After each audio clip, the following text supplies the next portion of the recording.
Well, ladies and gentlemen, Hey! girls, welcome to this episode of the Circus of Safety. I think, if my fingers count me correctly, it is episode number 7. Uh, sorry, boys. Big day yesterday here in little old Aotearoa with Anzac Day, so it's just kind of between the three of us. I'm struggling just a little bit, but welcome. Des, how are you, mate? I'm doing good. Doing good. How about yourself? Yeah, very well, thank you, sir. Very well, thank you. You're looking a little bit like you're dressed for some cooler weather. It's not tropical here in little New Zealand, is it? I'm feeling the cold. It's certainly taken a turn over the last week, and the dawn service yesterday morning was pretty nippy. Yep, sure is. It's into that time of the year for us here. Andy, how are you, mate? Yeah, good. I'm feeling the cold even more because clearly I got back from Fiji only last Friday, so going from 31 degrees to this was just a shocker. Hang on, mate. Let's just check this out. Were you working in Fiji? Well, a couple of things. Firstly, there is a client of mine over there, so we did catch up. And secondly, bizarrely, this week has been the third National Fiji Safety Conference, and I flew out just before it. Well, I was thinking, how about for the fourth one, we make a play for that? Well, there we go. What do you know? So what's that? 2025, the Circus of Safety coming live from Fiji.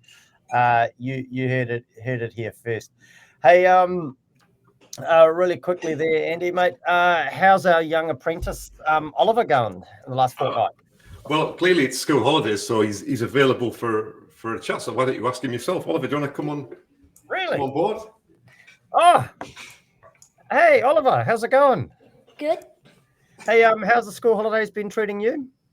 Good. Yeah. Yeah, pretty good.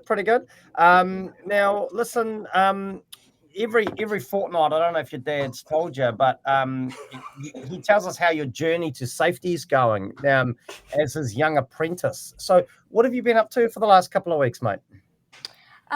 So sometime this week, I have been testing out the Metanoia online safety training.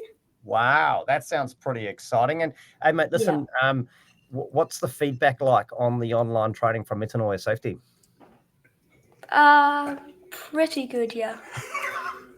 That's not what he said earlier. I love it. That's not what he said earlier. Awesome. Hey, Oliver, listen, mate. I've got to ask you a question here, right? Your dad tells us that he works really, really hard. I mean, what do you think about that? Does your dad actually work really, really hard?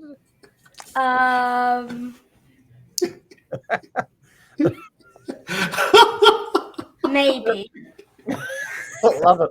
The fact that you had to think about it. Absolutely love it. Hey, listen, there's sorry to railroad you here, mate, but I think we've got a guest appearance here from Oliver. So I might actually switch over to Oliver to cover off your disclaimer. Is that going to be okay with you, Des? That suits me. Perfect. Hey, Oliver, listen, so no pressure here, but every show, just to make sure that people don't take what we say and use it as professional advice, we run a disclaimer. So telling people, be mindful of that. Would you like to tell the crowd our disclaimer today? Yeah. Don't listen to any one of these people. Oh, shots fired. Well, that's I love it. Straight to the point, though, right? That's fantastic. That's the best one yet. That's perfect. Love it. There's you might need to touch base with Oliver about some guidance on future disclaimers. Hey, team. Well, should we get into it? Let's start mucking around. Let's do this thing. So, I'm just gonna get myself a little bit organised here, considering that I'm not. So, here we go. Just bringing up the famous wheel of spinning wheel of death. Are we ready for the spin? Yeah. Let's do it.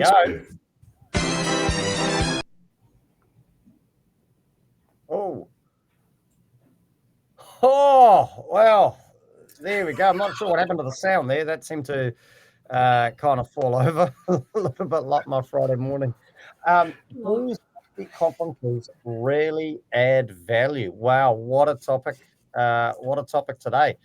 Um, Welcome, Matthew Sadgrove. He's straight into it. Let's go. Episode 7 sure is. Hey, safety conferences, do they really add value? Des, love to get your initial thoughts on the topic, mate. It's a tough call because you never really know what sort of value you're going to get out of a safety conference when you sign up to one. But I think you get out of them what you put in. Wow. I think if I could sum it up in one sentence, that's probably what I'd say. Very philosophical, very philosophical. Andy, your initial thoughts, mate. Safety conferences, getting value out of them? Yeah, I think it's very much about the mindset and the purpose of the individuals going. I think I almost agree with Des in that if you've got a particular purpose, a particular topic that you're interested in, then yes, absolutely you can. The other side is it's the networking piece that I think adds a huge amount of value. But often there's less time for that. You spend more time sitting there listening to people that aren't that interesting. And then you get rushed from the interesting bits, which is the conversations over morning tea. No, fair enough. And again, I think, if it's a safety conference where the Circus of Safety is hosting, clearly the value is phenomenal, right? Clearly phenomenal. Now, so then I guess thinking about that. I mean, so safety conferences. I mean, what do you, when you think of a safety conference, Andy? What do you think? What comes to mind? What sort of springs to mind when you're thinking safety conference? I guess it's the classic structure where you've got a number of speakers. You go in, you sit down for 45 minutes, listen to them, give them a round of applause, have a chat for 2 minutes, and the next speaker comes up. And that tends to be what I would think about, whether that's the most valuable way of getting a group of people together and delivering outcomes. But I'm often not sure what exactly the desired outcomes are. It's a bit murky, isn't it, really? I mean, why would you go? Because you've got the money to go? Because it's part of your CPD? Because it's, is it a tick box exercise going to a conference? Well, I don't know. Maybe we jump over to Oliver. Oliver, I mean, when you think about conferences, what comes to mind for you? A great opportunity to sell merch. I love this guy. Absolutely love him. A great opportunity to sell merch. Absolutely brilliant. Couldn't have said it better myself if I tried. Des, yourself, mate, when you think safety conference, I mean, what comes to mind? What do you think? It's usually a pretty significant financial barrier to entry. Yes. They don't come cheap. And I think if I was going to make that commitment now, I would have to pretty heavily scrutinize who was speaking and what they were speaking about, and to see if I was going to get any value out of that. No, that's fair, of course. And I guess just I got a couple of questions. So this topic doesn't bode well with my normal run through of questions. So I'm thinking this one on the fly, boys. But I want to run through these. So we ourselves have tried to host something, and I don't think we called it a conference. I believe we called it a symposium. I'm also well aware there's other events out there like trade shows. Do you think it makes a difference as to the title of the event, or do you think those things are different? Yeah, they may well be different. I think that a conference serves a pretty important purpose, though, because if you look at conferences in other professions, they serve an important purpose of determining what is best practice and what is the depth of knowledge and breadth of knowledge in the field at that time. And that's the standard that a professional would be judged against. So if you see after like a senior surgeon's name some post-nominals that relate to, there might be a fellow of the Royal Society of Orthopedic Surgeons or something like that. By being a member of that organization and attending conferences, they're being exposed to best practice, which they would be judged against in terms of medical negligence, not necessarily in New Zealand, but in other jurisdictions. And would be determined. would you think that's different to say attending? Like I've been over to Sydney Build last year, and within that trade conference, there were little pods for speaking topics. I mean, do you think a trade show with that kind of thing versus say a full blown conference? Do you think there's much difference in them? Not in that sense, no. I suppose you're just getting more exposure to products at a trade conference than just talks. Yeah. Yeah, no, fair enough. I mean, Andy, what are your thoughts, mate? So, conference, trade show, symposium. I mean, are they the same thing? Are they different? What are your thoughts on that? I think all three are probably quite loosely defined. I think if the definitions of these things were tightened up, then it would be a much more interesting discussion. I like the idea of a symposium. I think the concept of a symposium where people get together and discuss, often in a framed, structured manner about certain topics. I think that would add more value to more participants. It's always interesting at a big conference when you've got a speaker speaking, just looking at the audience and working out how many people are actively engaged and how many aren't. And it's very dependent on the quality of the speaker and the subject, and often the length of time that they go on. But I remember the first time I presented at a safety conference, I was quite nervous, so I didn't arrive necessarily particularly early. I arrived about half an hour before I was due to go on, and I was incredibly nervous. And I walked in, and the speaker before me was speaking about the importance of engagement of your workers in safety. And I walked into the room, and no one was listening to him. Now, I thought that was really amusing, but I also took a deep sigh and thought, you know what, I can do better than this. And that's where a symposium with a smaller group of people focused on a topic where there's an obligation for them to express their views at some point focuses the mind as opposed to just listening. If you listen and then you've got to present back to your workmates or whatever, that's also a bit of pressure, so it'll force you to. I think what was interesting about the conference that we hosted was the intense, particularly on day 2 for me, and both this for you, Brenton, and for Des, I guess, as well, is the intensity as a host that you need to listen to the speakers. Because you might need to ask them some questions. You don't know how long they're going to go on for, whether you have to cut them off early. If they finish too soon, then you've got to add some value to it. And that intensity of listening is incredibly hard and incredibly draining. And I don't know if most people could do it over 2 days. So therefore, you're exceptional. There's the risk there, I guess, that you start to lose value, right? If you can't listen intensely for that period of time, it'd be difficult to get value out of it, I guess. Andy? No? Yep. Oh. Sorry, you just froze on me. No, I agree. God. How can you be frozen if I'm not frozen? Thanks, Oliver. I couldn't hear you. Oh my God. Can we just have Oliver from now on? Can you hear him? Yes, I could hear him. Couldn't hear him. Oh, here we go. So what I was saying, Andy, clearly you. Yeah, if you're tired, you don't take it in.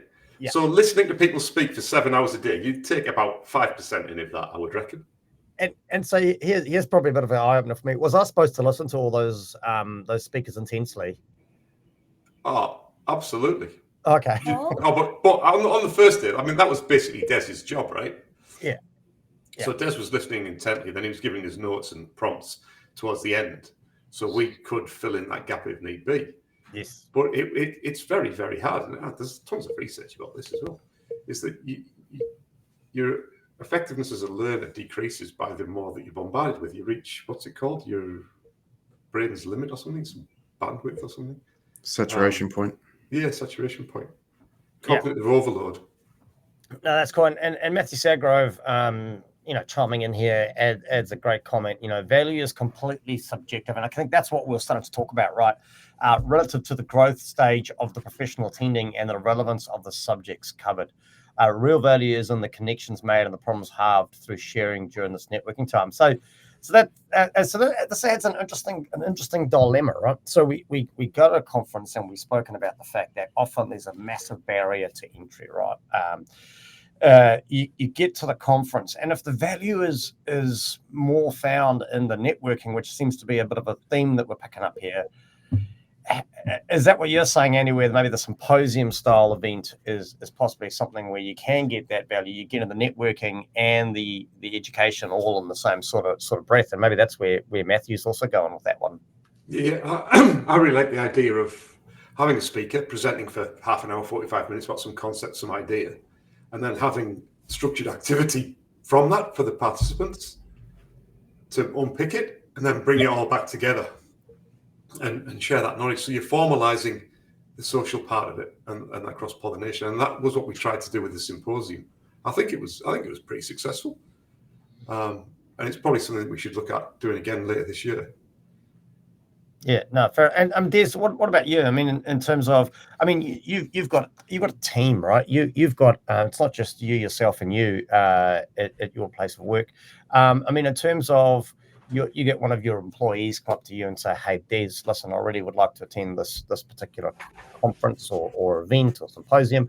I mean, what are some of the things that are running through your mind when that individual, like, understanding that there is this cost barrier generally to entry? What's going through your mind when you're having a conversation with them? Exactly that this is a very tough business case to make. Some conferences are multiple thousands of dollars just to get in. And, I agree with Matthew Saggrove's comment that value is completely subjective. But if you're trying to demonstrate that in advance for a business case to get that funding to attend a conference, that's a very difficult business case to make. And I probably would have to draw on my earlier point where, if the conference is the standard you're going to be held against as an organization, that's probably your strongest argument for that money, for that business case. Because, if there's a new type of harness that solves some particular type of problem and it was featured at the trade show and you didn't use it, but it was reasonably practicable to use, there's an argument against you from that. Wow. So what we're saying is when assessing the need or the want to attend a conference, we should put it on a FOMO scale. A FOMO scale? Fear of missing out. Sorry, just for the young kids tuning into the show.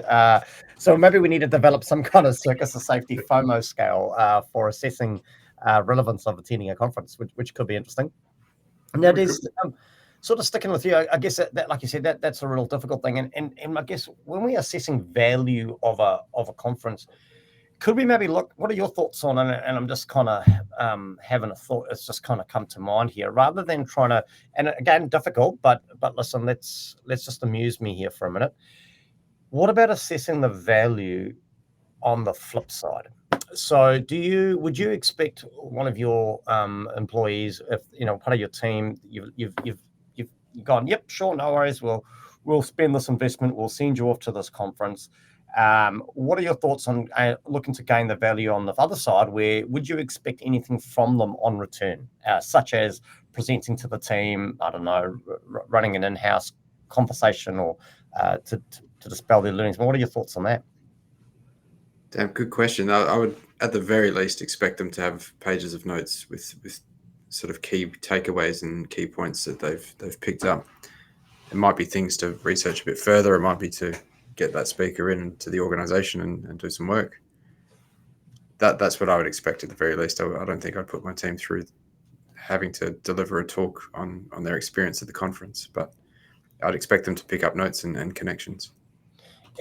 So I guess that makes it again difficult then to assess the value obtained, right? I mean, I can go scribble a whole bunch of notes, but for all we know, it's about my memoirs, right? But no, interesting. I mean, Eddie, what are your thoughts? I mean, as an education professional, often I guess you try to assess the value of your delivery, post delivery, with some kind of survey or question. I mean, what are your thoughts on trying to assess the value? I know it's a bit late. You've already chucked down a chunk of change on an event, but yeah, what are your thoughts? I think there should be, but again, it goes like Matthew's comment, what the expectation is and what the value is. I think a lot of organizations may send their safety people to conferences as almost a reward or as almost a tick box exercise. And you certainly get that indication on the end of day one of a 2-day conference, where it's okay, we've been through that. Let's now go and get drunk. You know? I don't need a conference to do that. Yeah. But I think there's a degree of that, and do I have a problem with that? Not necessarily, because I think often working in safety in an organisation is particularly challenging because you're often the one person that works right across the whole organisation. You've got your fingers in every pie, as everyone knows you, and it is quite challenging. And I think it can be quite isolating as well. And I think just having an opportunity to go away for a couple of days from that and engage with other people that may be in a similar position is probably not a bad thing in itself. Whether there's any learnings that come from it is, I guess, to some organisations is almost irrelevant. And again, I guess that's the value that we you guys spoke about at the start of this. Matthew again has kind of touched on it, and so maybe this is if there's any conference style event organisers that listen to the show, because that they very well could be. I guess maybe almost allowing sufficient time for that networking, right? Sufficient time for those conversations, and some sufficient time for that opportunity just to engage. And that's throughout the entire day, right? To reflect on the conversations that took place. Andy, having just returned from, I still can't believe you try to justify your trip to Fiji as a work trip. I didn't. You were thrown out like you were working. Oh, I got a client over there. And I have got a client over there.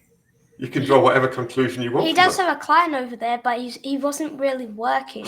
Well, Oliver, we actually debate whether he works full stop. It was only for one day. That's definitely the theme we pick up with your dad, Oliver, that he tends to work one day a week. And the rest of the time he was in the pool. Keeps going. This is the gift. Hey, Oliver, can you take every second Friday off school and join us on the show? Yeah. And eventually, I think we just replace your dad with you. You're far funnier. Andy, sorry, got a bit distracted. So listen, New Zealand's a small country, right? We go to a conference, and if you're lucky enough, maybe it's an international keynote, or they've dialed somebody in. But in a country like New Zealand, where, listen, to be fair, we all sort of know each other. Maybe we don't know an individual personally, but we've probably heard an individual speak a number of times. I mean, what are your thoughts on potentially going abroad and looking at international conferences to get some more value out of it? Obviously, the cost increases, but will the return on investment increase alongside that? So, I'd love to get your thoughts on that. Again, I think if you approach it, we look at the aspect of gaining knowledge, like sort of the DES angle on it. I think that's probably not a bad thing. Certainly going to some conferences, maybe in North America. I mean, you've been to a few of these, Brenton. I don't want to drop or anything like that, but I'll talk about mine shortly. In the UK, we should. I think Oliver thinks we should. Because then we can sell more merch. This guy... Hey, Oliver, we're looking for somebody to take over our marketing department. Yeah. Love it. I think that's good. But we have had some big speakers here, though. Yeah. Sidney Decker's been here several times. Eric Hallnagel's been here. Todd Conklin.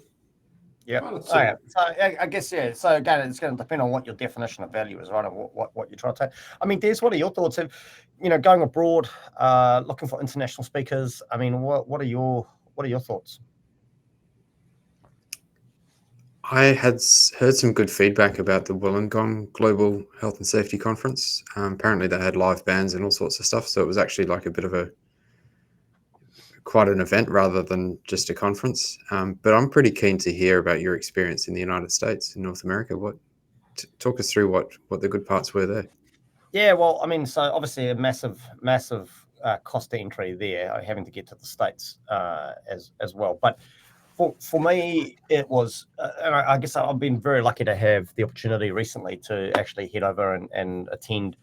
Well, I've attended 3, I guess, international conferences in a very short space of time, which has been pretty exciting. So the first was the ASSP conference, and for me it was as a little, as a Kiwi here in little old Aotearoa, turning up to an event with 5,000 delegates in house was pretty awe inspiring.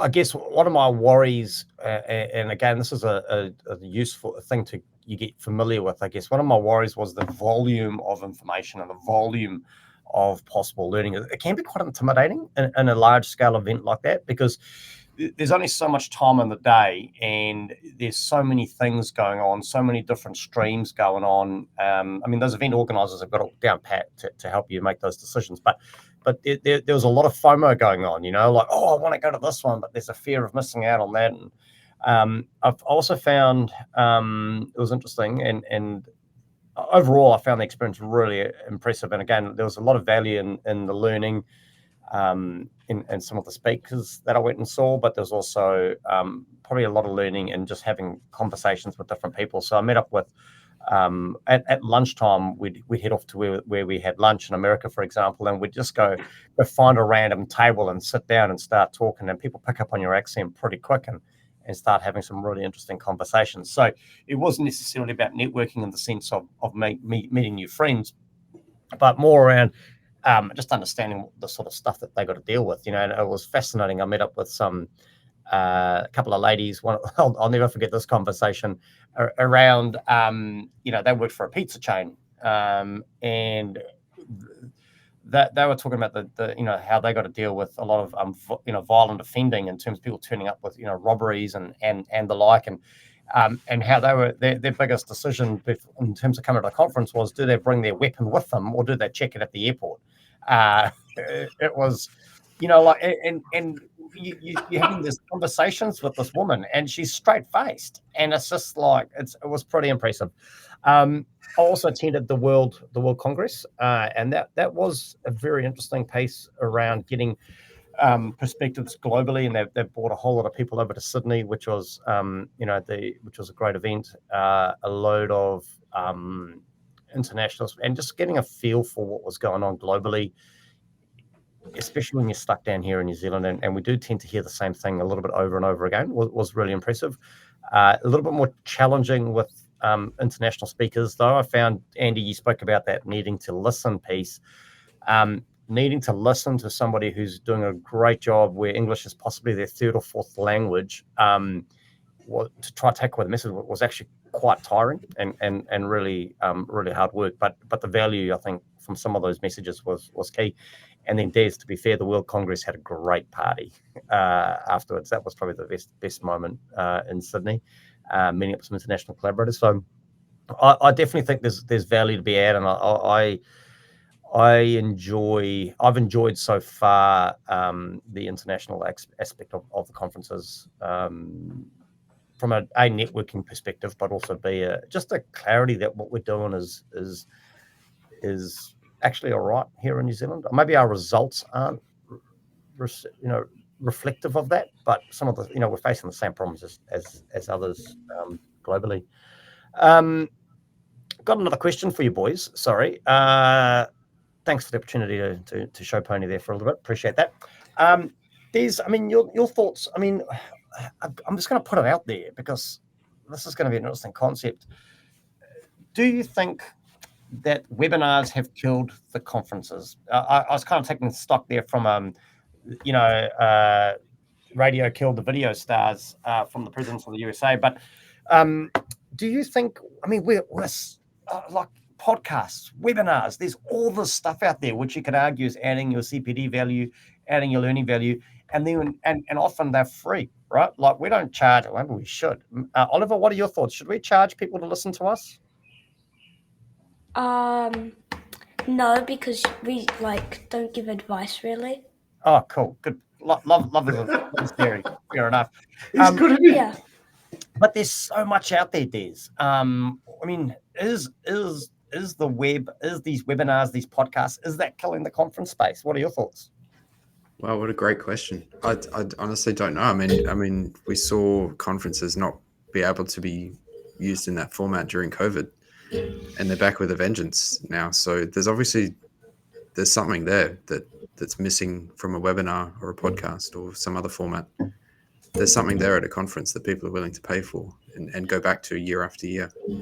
I'm really interested to hear, Brenton, after your experience overseas, how would you structure a business case for a conference any differently now that you've experienced that side?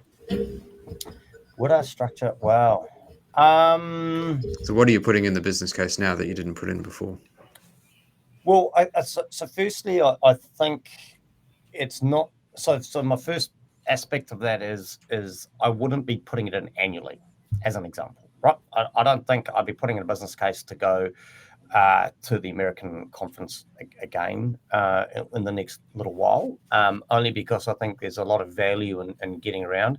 I think the value I'd also add, I'd be looking for is so I'd be very, very selective about the conference that I was putting in for, and I think I'd be very hesitant in putting in for the same conference year after year.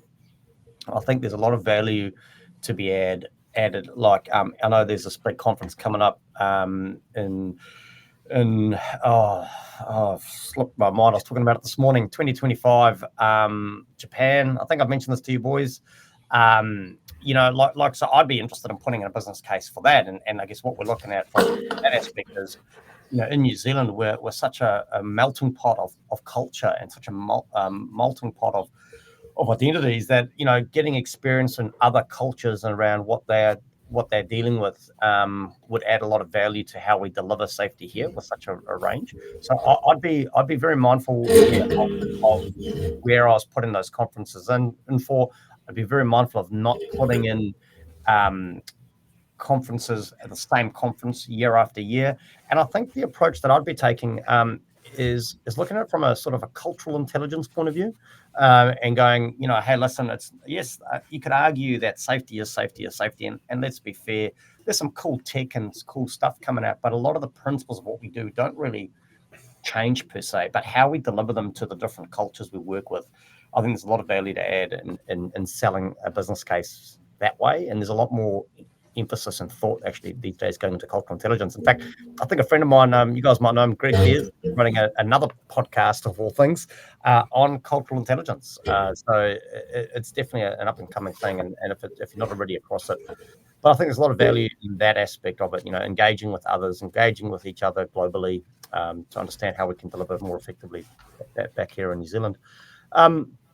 Andy, what are your thoughts? I mean, this kind of issue possibly crossed your mind from a training and delivery point of view around, the internet and these webinars and these podcasts, and online delivery affecting, face-to-face delivery, which you do on occasion when you're apparently working. But what are your thoughts? Are these webinars, are these podcasts, are they killing the conferencing? I don't think they are. He's talking to me because I'm the new Andy, remember?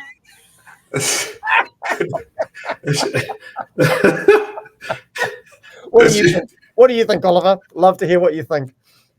Well, I don't really know, but if we need any events, this man's client in Fiji runs a business about events.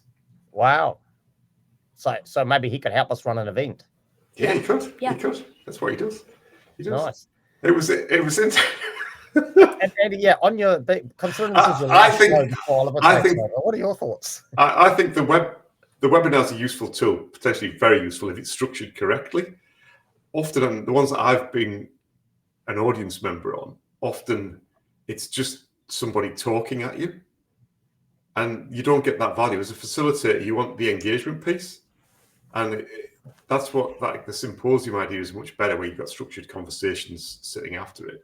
I don't think that they've replaced conferences, because deep down, I think that people see going to a conference as a reward or as an opportunity rather than as a learning experience. Interesting. And it would be great if there's any conference organisers or people that are involved in organising these sorts of events to chime in on the comments after the show once they watch it. But no, I mean it does. I guess we've got to be mindful with all this new stuff coming in that we don't lose the value of face-to-face connection, right? And in-person connection. I think there's a lot to be said for that. So we just put it out there. How about we? What do you think? Should we do another symposium this year? What do you reckon, Francis? Well, maybe we could run a poll. And I'd be keen to actually get it out of Auckland if there's interest.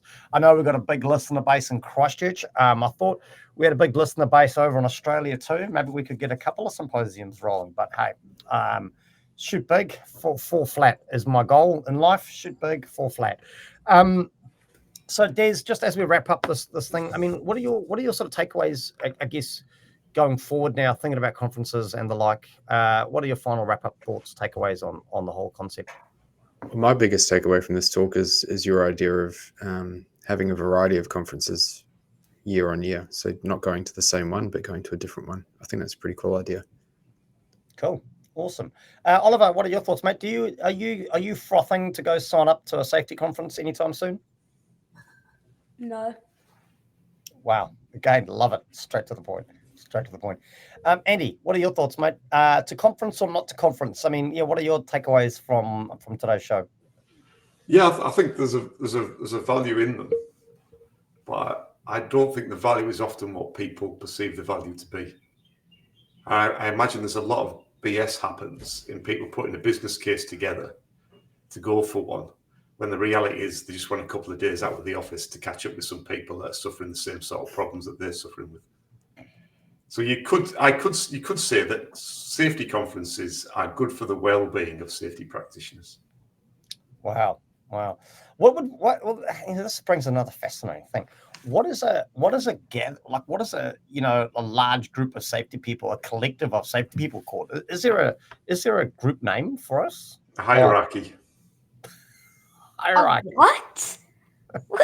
But you make up some nonsense, eh? Absolute nonsense. What we love about you is you're straight faced when you say it. I guess my thoughts, I guess, wrapping it up. I definitely think there's value in conferences. I think like you said, I think Des, you touched on it earlier on. What that value is exactly, I think, is maybe is maybe the bit that we're missing. I think I don't know if we've actually landed on what that value is, and it'll be interesting to identify if we do land on what the value is of the conferences. Would the conference agenda as such, or the way they're run, would they potentially change to increase the value add in that space? So some interesting stuff there. I guess that brings us to an end. An interesting topic, like considering we have recently hosted a conference, and there could be some big news coming up again shortly, and also a poll coming out about whether we should host again another one of our symposiums or multiple symposiums. So feel free to chat in there to let us know what your thoughts are. So Des, what have you got lined up for the next couple of weeks, mate? It's a very quiet couple of weeks for me. Gripping life I lead, I know, but not much to say really. How about yourself? Oh, listen, I'm actually quite excited. I've got to be fair. In fact, I probably haven't told you boys this. We might need I don't know how we're going to plan this. I'm heading off to London. So just heading off back on the International Health and Safety Jaunt, off to the INSHPO annual business meeting and the ROSPA awards over in London. So quite exciting. If anyone's going to be over there, I leave on the 8th of May and I'm not back till like the 17th. So we just might need to organise the show a little bit differently, team, if that's okay with everyone.